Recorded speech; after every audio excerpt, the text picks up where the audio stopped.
Georgia. Hope everyone's having an amazing day and is doing well. I'd just like to welcome you guys into this week's online youth service.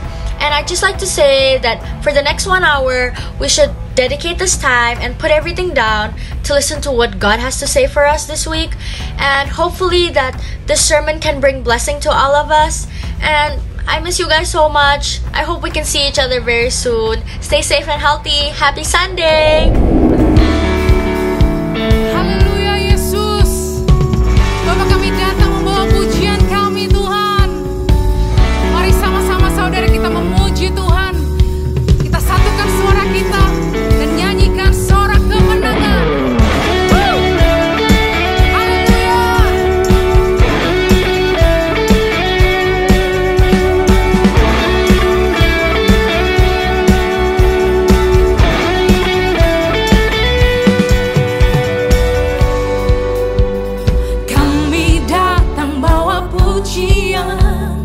Bersama memuji-Mu Tuhan, satukan suara dan nyanyikan sorak kemenangan.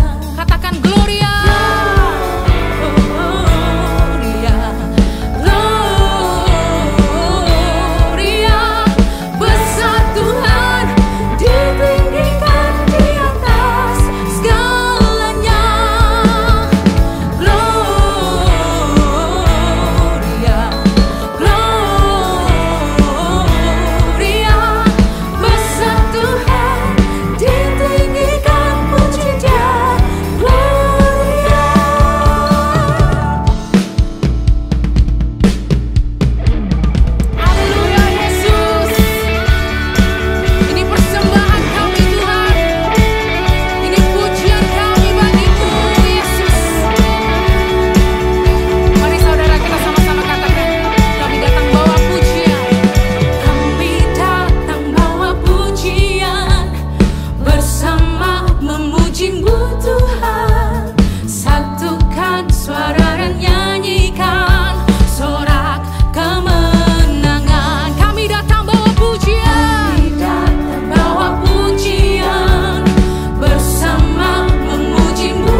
Bapa, ini hidup kami Tuhan.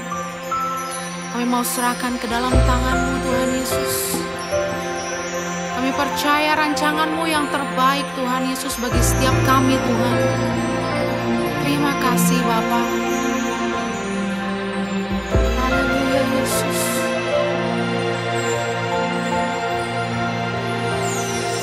Inilah hidupku,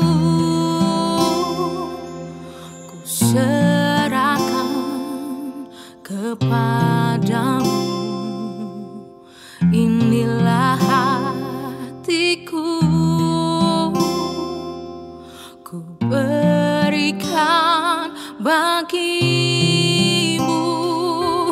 Ku tahu Tuhan, rancangan-Mu yang terbaik bagiku. Ku tahu Tuhan, pengorbanan-Mu mulia bagiku.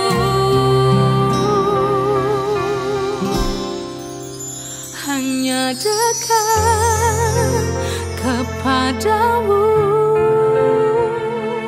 aku rasakan tenang. Hanya dalam hadirat-Mu ku rasakan damai-Mu. Padamu ku berserah, Yesus sumber harapanku. Ku percaya padamu, penyelamatku.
Hai teman-teman, nama saya Tracy Trinita dan pada hari Minggu ini saya senang sekali diberi kesempatan untuk membawakan firman Tuhan.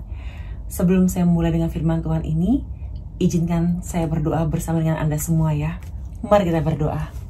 Bapa di surga, Tuhan Yesus dan Roh Kudus, terima kasih untuk hari Minggu ini. Kami bersyukur untuk campur tangan Tuhan dalam kehidupan kami. Engkau melindungi kami dan Engkau membawa kami untuk semakin dekat kepada Engkau.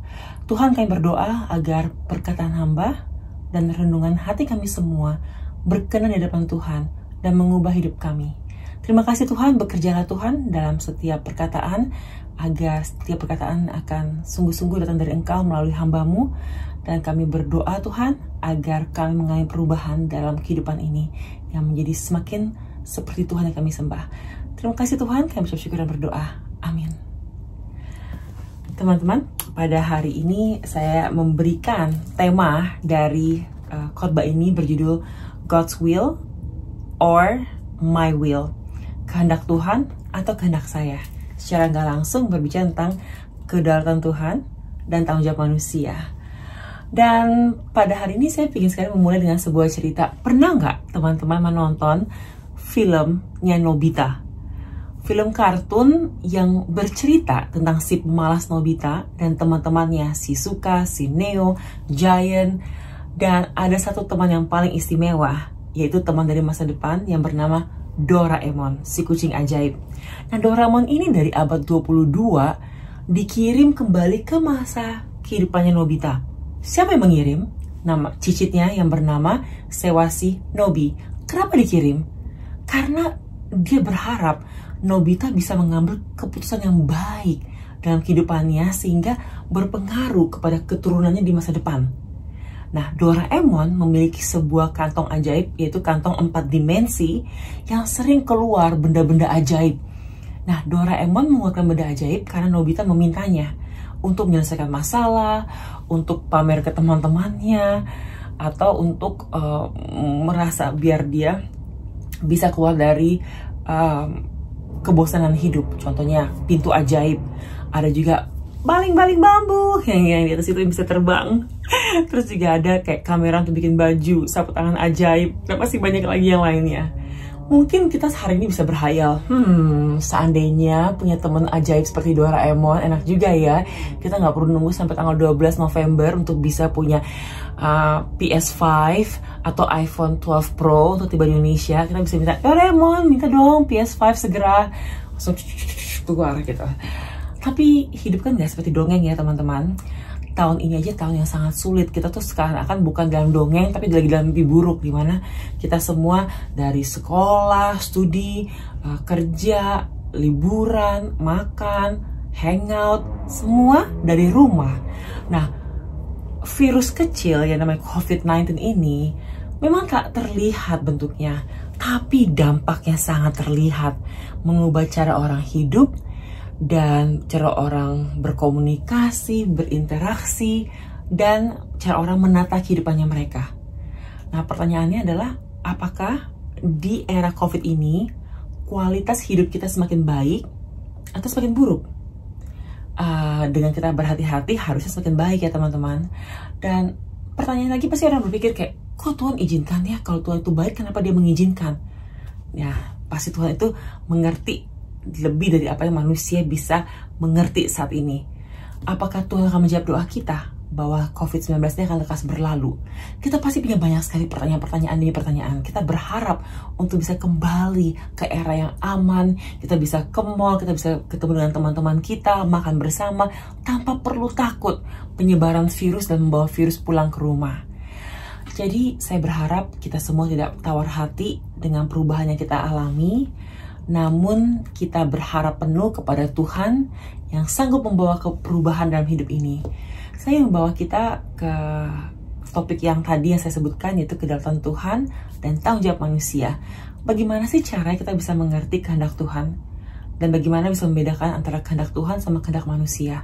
Bagaimana kita bisa tahu bahwa Tuhan telah mendengar doa kita dan menjawab doa kita nantinya? Ayat pagi hari ini diambil dari ayat yang mungkin kita sudah sering kali dengar, kitab Yosua yang pertama. Nanti akan saya bacakan Yosua yang pertama. Coba kalau kalian sampai bisa punya Alkitab atau punya aplikasi, jangan main Instagram dan lain-lainnya, tapi coba cek Yosua, buka kitab Yosua di Perjanjian Lama. Nah, sebelumnya saya ingin berbicara tentang kerangka penciptaan dunia atau pandangan dunia kekristenan. Ini penting sekali untuk kita bisa melihat apa sih yang terjadi dalam dunia saat ini. Ada 4 bagian dalam wawasan dunia Kristen yang layak untuk diingat. Yang pertama adalah karya penciptaan, creation. Tuhan menciptakan seluruh alam semesta, termasuk dunia dan semua isi dunia. Kedua, di Taman Eden, Tuhan menciptakan Adam dan Hawa, dan mereka mengalami kejatuhan dalam dosa. Mereka memilih untuk tidak menuruti Tuhan, sehingga mereka jatuh dalam dosa.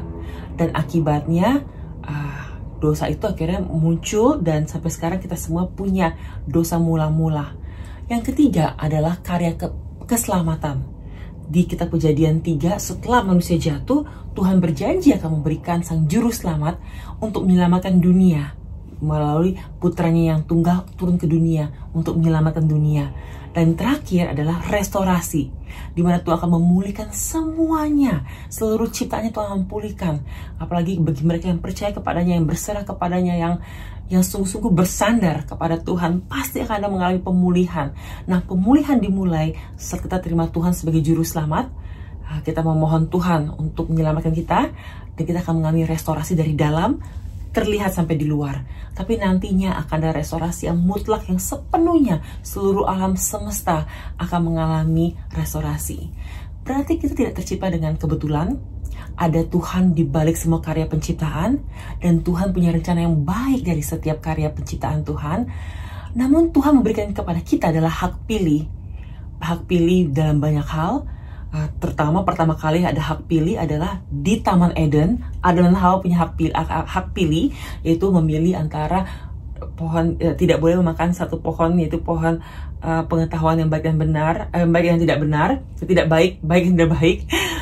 Tapi membolehkan makan semuanya. Malahan mereka memilih untuk membangkang dari Tuhan dan memakan buah terlarang tersebut. Nah, kita pun juga punya hak pilih untuk mengenal Tuhan dan hidup di dalam Tuhan, atau memilih yang bertentangan, yaitu tidak memilih untuk mengenal Tuhan dan hidup sembarangan, hidup dengan cara dunia, terhilang dan hanyut dengan pengajaran dunia.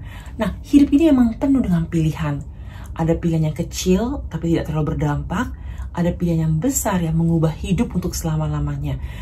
Kita harus belajar untuk memilih yang baik, memilih yang tepat, sehingga kita tidak akan menyesal di kemudian hari. Untuk kita bisa memilih pilihan yang tepat, kita perlu pertolongan Tuhan. Nah, Tuhan bukan Tuhan yang cuma khayalan manusia atau hanya sebuah ide yang manusia harapkan terjadi.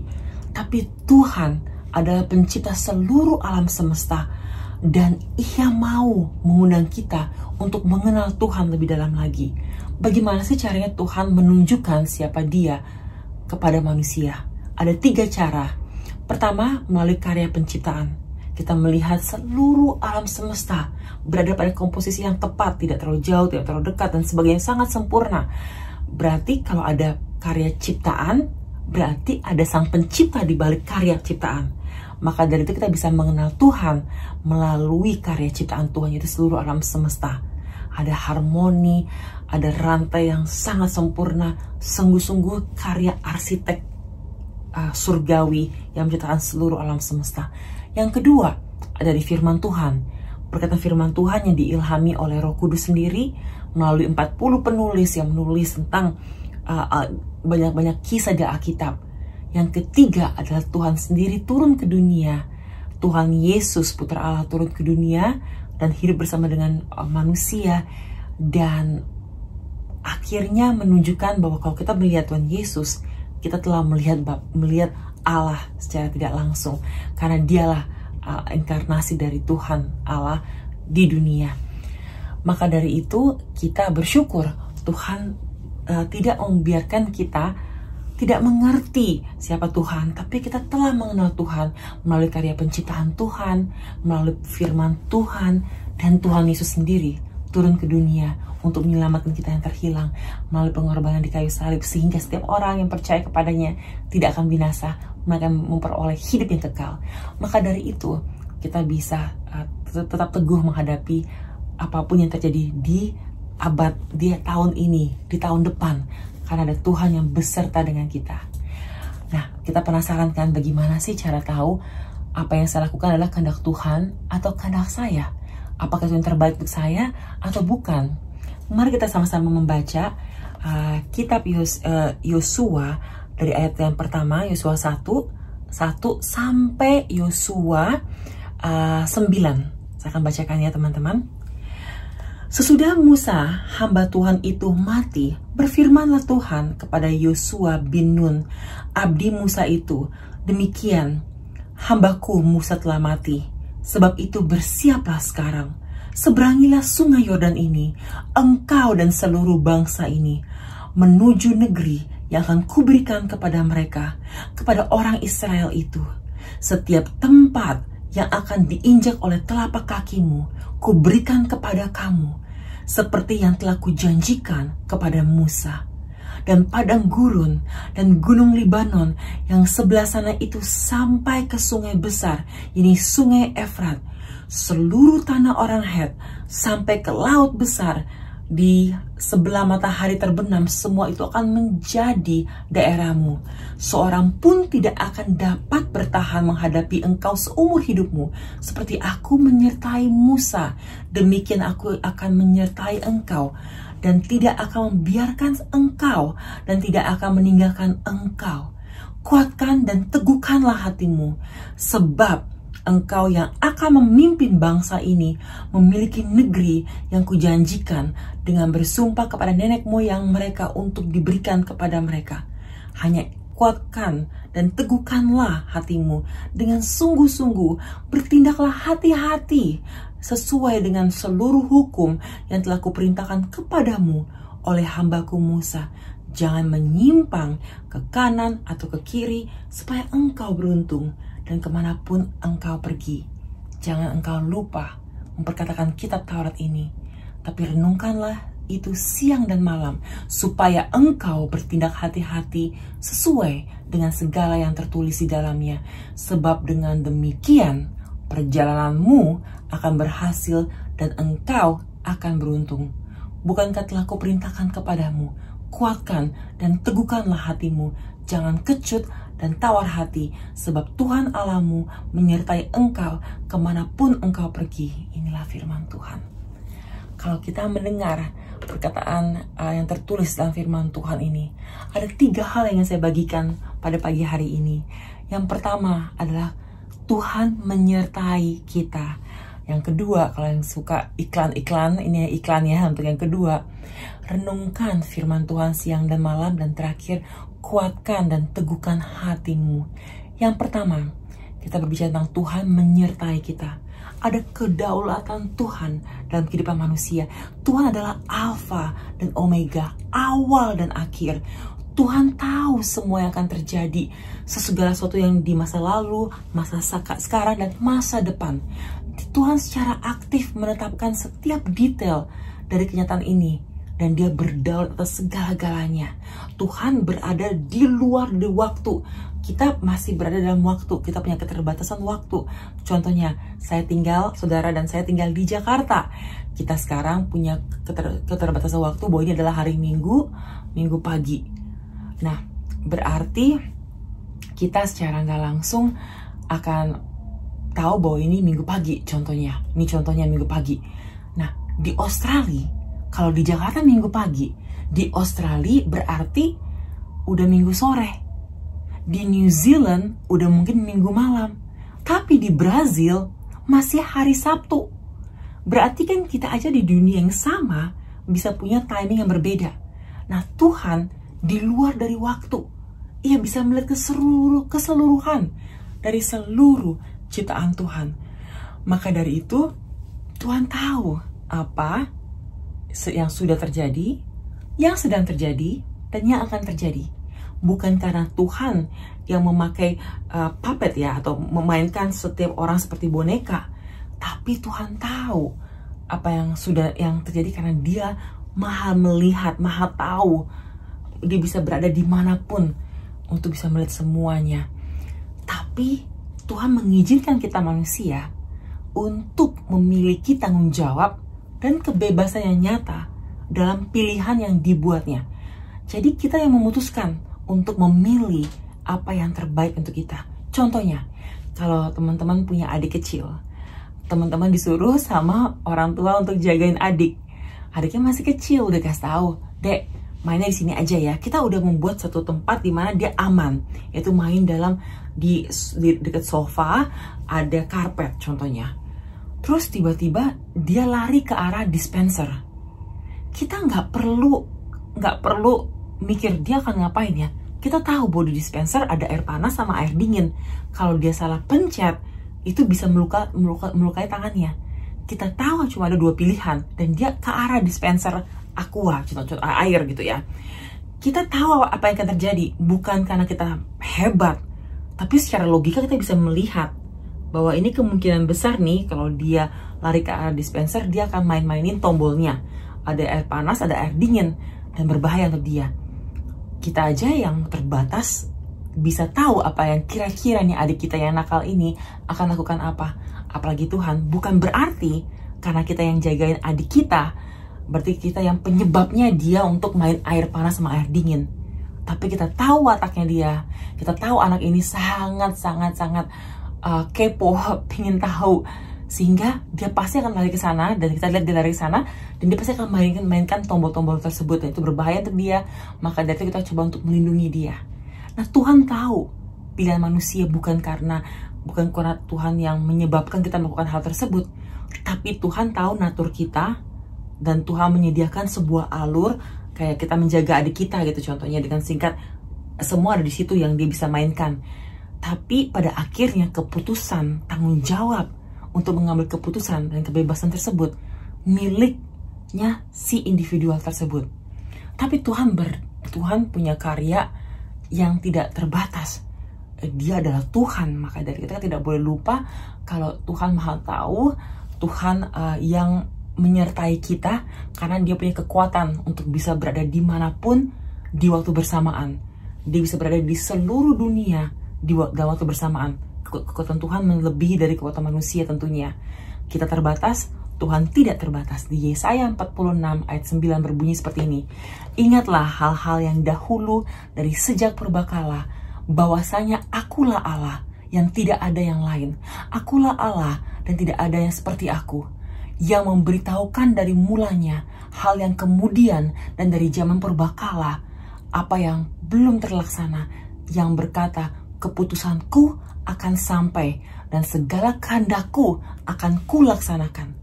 Berarti secara nggak langsung kehendak Tuhan akan terlaksana. Nah, bagaimana caranya kita memiliki atau menerima penyertaan Tuhan? Kita harus menerima Tuhan sebagai juru selamat. Tuhan mengundang kita untuk kita masuk ke dalam relasi sebagai anak dan Bapa di surga. Dan siapakah yang menjembatani antara anak dan Bapa di surga? Ada Tuhan Yesus. Maka dari itu kita akan menerima Tuhan Yesus sebagai juru selamat kita. Ia adalah jalan, kebenaran, dan hidup. Tidak seorang pun pergi ke Bapa di surga tanpa melalui Tuhan Yesus Kristus. Sehingga kita bisa menerima penyertaan Tuhan dalam hidup kita melalui pengenalan Tuhan Yesus Kristus. Dan satu hal yang saya syukuri dari Roma 10 ayat 11 berbunyi seperti ini. Barang siapa yang percaya kepada Dia tidak akan dipermalukan. Kita bisa percaya bahwa penyertaan Tuhan akan sangat terasa saat kita telah menerima putranya sebagai juru selamat dan dijadikan oleh Allah Bapa anak-anaknya Tuhan. Sehingga maka dari itu Roh Kudus akan menuntun kita untuk mengambil keputusan yang tepat dalam hidup kita, untuk melindungi kita, untuk memberkati kita, dan membawa kita kepada kedewasaan dan kebaikan surga yang kita bisa rasakan.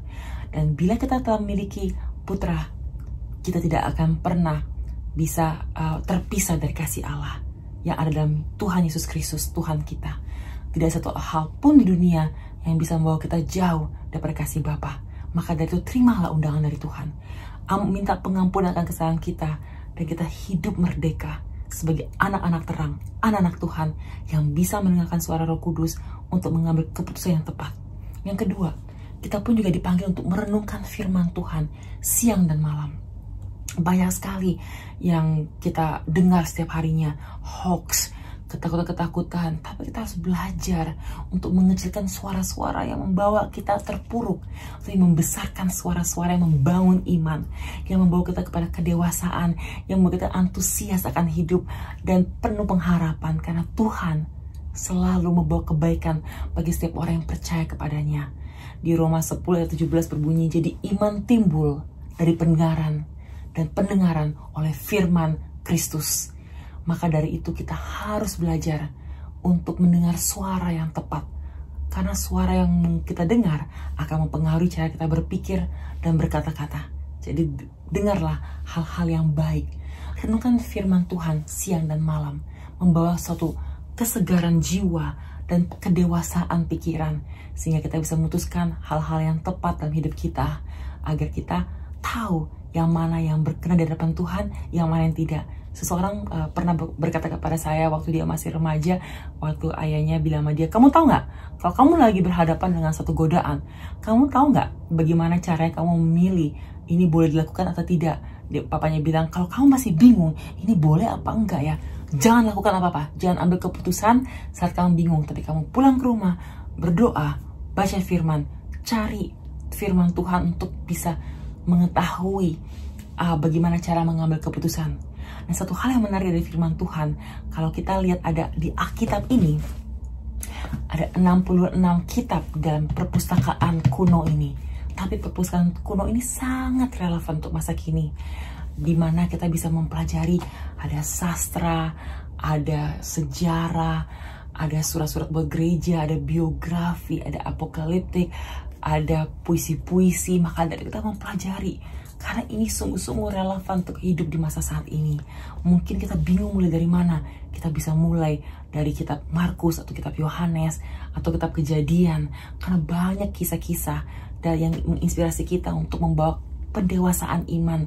Dan juga banyak sekali hal-hal yang bisa membantu kita untuk mengambil keputusan yang tepat dalam kehidupan saat ini melalui pembacaan firman Tuhan. Contohnya yang berikutnya, poin ketiga, kuatkan dan teguhkan hatimu, perkataan Tuhan kepada Yosua. Ini adalah firman Tuhan. Mungkin teman-teman saat ini lagi takut dengan masalah COVID, dengan depresi mungkin karena nggak bisa liburan, di rumah saja, banyak tekanan, bosan, mumet dan sebagainya. Tapi di saat seperti ini, kita harus kuat dan meneguhkan hati kita, meneguhkan hati kita. Kita harus percaya bahwa Tuhan punya rencana yang baik bagi setiap manusia, dan Tuhan akan membawa kita keluar dari ketakutan ini ke tanah perjanjian, dan Tuhan akan beserta dengan kita. Maka dari itu di Yesaya 41 ayat 10 berbunyi, janganlah takut sebab aku menyertai engkau, janganlah bimbang sebab aku ini Allahmu, aku akan meneguhkan, bahkan akan menolong engkau. Aku akan memegang engkau dengan tangan kananku yang membawa kemenangan. Kita mau keluar dari era COVID-19 ini, tetap teguh, sehat jiwa, sehat hati, tetap semangat untuk hidup, tetap kece sebagai anak remaja yang dikasih oleh Tuhan, dan punya masa depan yang sangat cerah. Jadi jangan berpikir bahwa ini adalah masa penghukuman, tapi ini masa pembentukan karakter. Masa kita mulai berpikir untuk era-era ke depan, kita menggunakan teknologi dengan baik. Kita harus mempelajari firman Tuhan, kita harus hidup sehat, kita harus menggunakan kesempatan untuk bisa semakin menambahkan potensi diri kita melalui saat-saat ini yang tidak banyak sekali godaan-godaan di luar, karena kita nggak boleh keluar. Maka dari itu kita harus menjaga kualitas hidup kita untuk semakin lebih baik lagi. Berhati-hati, sehat selalu, dan jaga sukacita hati. Kalau ada orang bertanya, mengapa Tuhan izinkan? Kita mungkin belum tahu apa yang terbaik yang keluar dari permasalahan ini. Tapi setiap kali Tuhan mengizinkan sesuatu, itu selalu mendatangkan kebaikan bagi setiap orang yang mengasihi Tuhan. Karena Tuhan tidak pernah memberikan sesuatu untuk menghancurkan, tapi untuk membentuk karakter kita. Contohnya, mungkin tes-tes sekolah kita pasti merasa frustasi. Kenapa sih harus ada PR, harus ada ujian? Tapi ujian atau PR mempersiapkan kita untuk secara mental, secara fisik, untuk naik ke tingkat berikutnya. Sehingga kita layak untuk naik ke kelas berikutnya, karena telah melewati tes-tes tersebut dengan baik. Maka dari itu, kita nggak perlu khawatir dalam mengambil keputusan. Kalau kita mengenal Tuhan, kalau kita mengenal firman Tuhan, kalau kita tidak takut Tuhan akan beserta dengan kita, membantu kita untuk mengambil keputusan yang tepat. Sehingga setiap keputusan kita akan sungguh-sungguh merasakan penyertaan Tuhan. Penyertaan Tuhan seringkali tidak kita lihat secara nyata, tapi bisa kita rasakan kedamaian yang saat kita menjalankannya, dan juga setelah kita menjalankannya, kita bisa melihat hasilnya. Jadi jangan khawatir kalau kita mengenal Tuhan secara pribadi, hidup dalam Tuhan, merenungkan firman Tuhan siang dan malam, dan juga tidak khawatir dan tetap teguh dalam iman kita, kita pasti akan mengalami penyertaan Tuhan dalam mengambil setiap keputusan hidup yang berat ataupun yang kecil, yang membawa kebaikan bagi setiap orang yang mengasihi Tuhan. Sebagai penutup, kalau tadi saya buka dengan kisah Doraemon, di mana kita merindukan, menghayal seandainya kita punya teman seperti Doraemon yang bisa memberikan segala-galanya. Tapi Doraemon hanyalah imajinasi manusia. Tapi Tuhan turun ke dunia, memberikan putranya itu Tuhan Yesus Kristus. Saat Tuhan Yesus naik ke surga, Tuhan Yesus berjanji kepada kita, Ia akan memberikan Roh Kudus, yaitu Allah Roh Kudus, yang menyertai manusia untuk memberikan kekuatan dan menghadapi setiap tantangan hidup, menghadapi setiap kekecewaan, kesepian, permasalahan apapun. Dan hanya sejauh doa, penyertaan Roh Kudus akan nyata dalam hidup kita. Maka dari itu Anda dan saya tidak sendiri dalam menjalankan kehidupan ini. Ada penyertaan Allah Bapa yang menciptakan, Allah Putra yang menyelamatkan, Allah Roh Kudus yang memperlengkapi kita dalam segala kebaikan surga, untuk kita bisa menjadi anak-anak yang cemerlang, untuk menghadapi masa depan yang cerah bersama dengan Tuhan yang mengasihi kita. Jangan takut, jangan getar. Yosua akhirnya bisa masuk ke tanah perjanjian karena dia tidak ragu akan kebaikan Tuhan. Sayang sekali generasi sebelumnya tidak bisa masuk ke tanah perjanjian karena mereka ragu. Mereka tidak percaya kepada Tuhan. Mereka terlalu takut akan masa depan, takut akan apa yang mereka lihat ke depan, sehingga mereka tidak bisa merasakan perubahan yang Tuhan berikan. Tapi Yosua dengan generasinya dia bisa melihat tanah perjanjian, bisa karena mereka percaya bahwa Tuhan akan memberikan tanah tersebut, dan mereka percaya kepada Tuhan, merenungkan firman Tuhan siang dan malam, penyertaan Tuhan nyata dalam hidup mereka, dan mereka tidak takut dan gentar karena mereka percaya kepada Tuhan. Teman-teman, percaya enggak? Apakah Anda percaya kepada Tuhan? Penyertaan Tuhan dan Tuhan membantu kita untuk mengambil keputusan yang tepat melalui kebenaran firman Tuhan, pimpinan Roh Kudus, dan kita tahu apa yang baik, apa yang tidak, karena kita mempelajari firman Tuhan. Nah, pada hari ini saya berharap teman-teman semangat, ada penyertaan Roh Kudus dalam kehidupan saudara. Dalam kesusahan apapun yang saudara rasakan, saudara tidak sendiri, Tuhan beserta dengan kita. Saya ingin mengucapkan doa. Mari kita berdoa. Bapa di surga, Tuhan Yesus dan Roh Kudus, terima kasih Tuhan, kami bersyukur Engkau adalah Allah yang ajaib, Allah yang baik, Allah yang menyertai kami semua. Terima kasih Tuhan, Engkau bukan Allah yang jauh, tapi Allah yang beserta dengan kami. Kami bersyukur Tuhan, bahwa Allah Bapa menciptakan seluruh alam semesta, Allah Putra yaitu Tuhan Yesus Kristus yang menyelamatkan kami yang terhilang, dan Allah Roh Kudus yaitu yang menyertai kami dalam setiap kehidupan kami, sehingga kami bisa menjadi dewasa dalam iman kami bersama dengan Tuhan. Terima kasih Tuhan, kami bersyukur Tuhan dalam kehidupan kami. Tuhan membimbing kami, menuntun kami untuk mengambil keputusan-keputusan yang tepat, yang berkenan di hadapan Tuhan, dan untuk kebaikan kami semua. Terima kasih Tuhan, di masa sulit ini kami merasakan penyertaan Tuhan, dan pengharapan kami hanya ada pada Engkau. Kami percaya penuh masa depan kami semua cerah. Tuhan menyediakan tempat yang terbaik untuk setiap orang yang percaya kepada Tuhan. Terima kasih Tuhan Yesus. Kami mau Tuhan untuk hidup dalam Engkau dan dipimpin oleh Engkau Tuhan, dan menyenangkan hati Tuhan untuk selama-lamanya. Terima kasih Tuhan, kami ucap syukur dan berdoa. Amin. Tuhan berkati teman-teman. Although we can't be with each other right now, there are still many ways in which we still can interact, such as Ibadah Tengah Minggu at 7:30 p.m. through Zoom, and also our Youth Cove every Friday at 7:30 p.m. I encourage all of you to join so that we all still can be together even during this hard times, and hopefully the more we stay at home, the sooner we can meet each other. Have a blessed Sunday. Bye. Mari kita angkat dua tangan kita untuk menerima berkat dari Tuhan.